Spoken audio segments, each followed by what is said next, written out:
what they do. Forgive them, forgive them. Forgive them, Father, for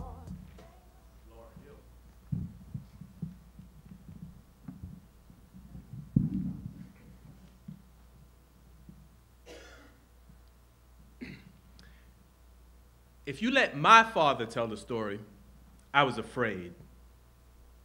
I was a frightened little 4-year-old when I went running to him. Daddy, that girl likes my face. Now I'm sure it wasn't panic.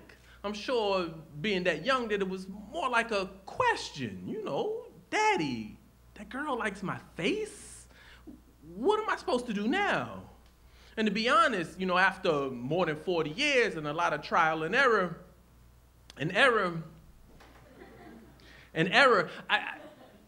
I still don't understand girls. There's this one little princess in particular.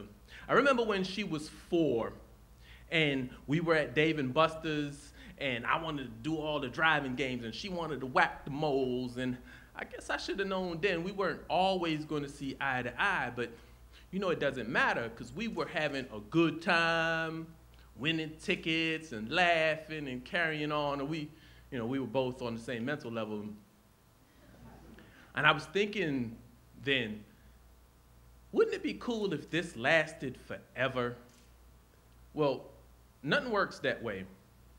The truth is, eventually, they grow up. And it happens so fast that you don't even have time to get your shotgun off a layaway. I keep pictures around the house of when she was younger so she can remember a time when she used to like me. Nowadays, I'm just the guy who won't let her borrow the car. I believe if there were no spiders or jars with the lids on too tight, I would be completely useless. I mean, for real, once your daughter starts making A's in calculus, you can't even help her with her math homework anymore. You just shrug and blame inferior genetics and agree with her whenever she says, all boys are stupid. And when she asks you, why are girls so, whatever the adjective is this week, you shrug, don't nobody understand girls. You know, come to think of it, I don't even know what made me ever think that I was the one helping her. I remember one February, she was 9, it's 3 o'clock in the morning. She wakes me up to tell me that mommy's not feeling well. And I'm like, oh, how not well is mommy feeling now? Mommy ain't felt well in 9 months. And mommy comes waddling in the room a few moments later. I start timing contractions and, well, the 3 of us end up in the labor room in the hospital. Did I tell y'all it was Valentine's Day? Well, she doesn't want to leave her mother's side long enough for me to go find a Valentine's Day present, but I can tell you, since that day, she's never let me forget Valentine's Day or Mother's Day or mother's birthday, and I wonder who's going to help me remember that stuff when... Okay, so here's the part of the story that I was trying to delay. For like 2 years now, we have driven to every university in Maryland, Pennsylvania, New York. Yo, baby, you want to go to a big school or a small school? What do you think you might possibly, maybe, kind of think you want to study? How far away from us do you want to be? The answers are never the same twice. Our house is cluttered with a bunch of colorful brochures, total waste of money. The schools that bothered to pick up a phone and call quickly moved to the top of the list.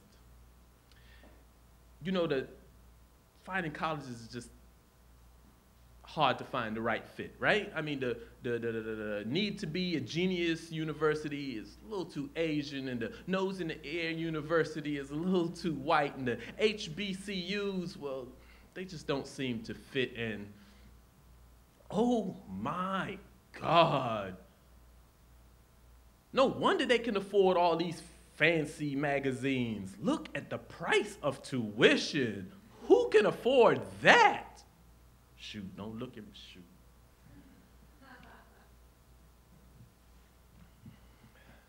So, we're at this small liberal arts college in Southern Maryland. There's a panel of current students, and the question that my daughter wants to ask them is, how did you handle all the sudden freedom? So this one time, in day camp, she goes swimming and she hits her head on the diving board. She has the counselors call me because I'm a little less queasy than her mother.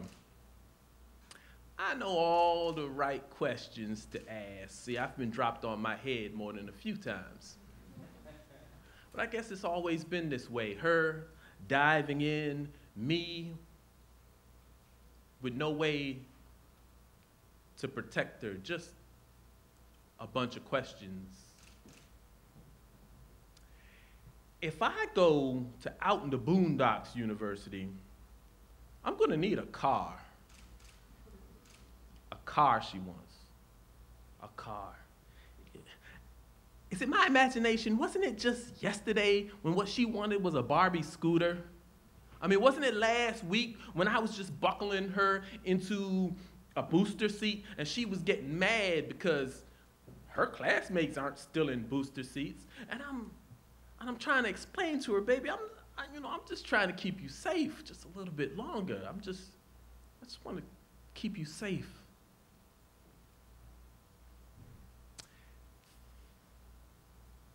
It hits me, she says, out of the blue one day.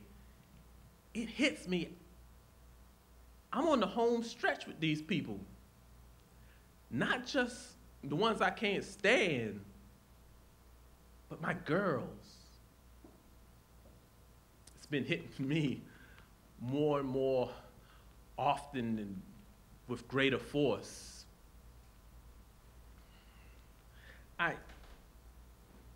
It's a, how can I explain this to y'all? It's this surge of pride and panic. When your little girl tries on her mother's dress and it fits her, everything, all boobs and hips and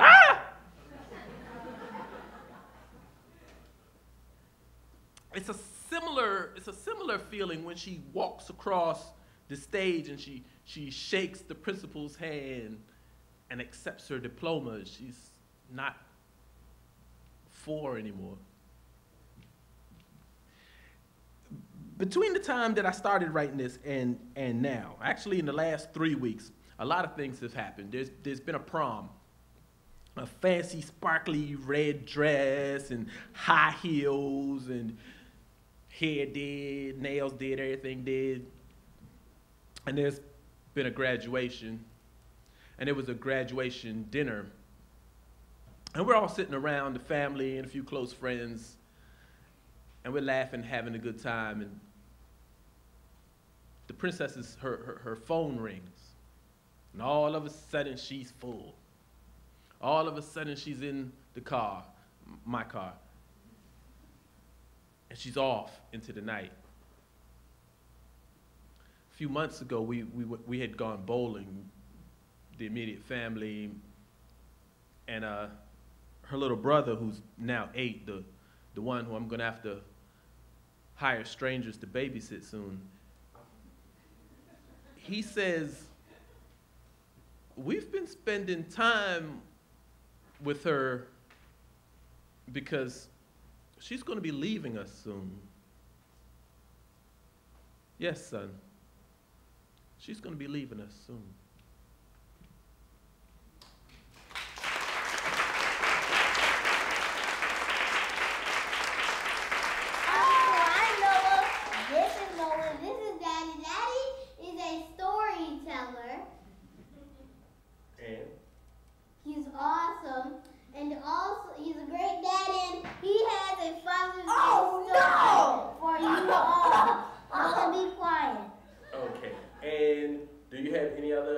siblings? You're hugging me too hard. Siblings? Yeah. Do you have a sister? Oh, yes, I do have a sister, and Yeah. so do I. Yeah. And what is she gonna do next year? Graduate. Yeah.